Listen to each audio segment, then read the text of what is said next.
सकाळी 9 वाजता मला जेव्हा अक्षयने फोन केला आणि TV बघा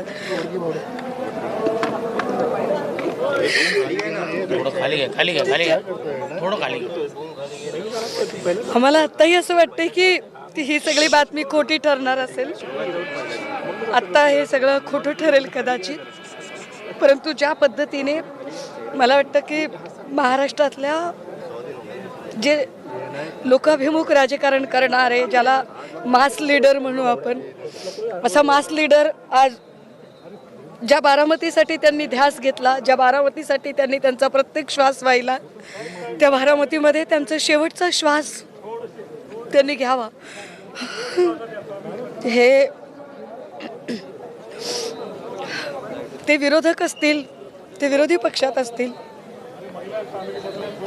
पण त्यांनी कधी न जिव्हारी लागणारी टीका केली, ना कधी वेगळ्या पद्धतीनं ते कधी कुणाला फार कडवटपणाने बोलले.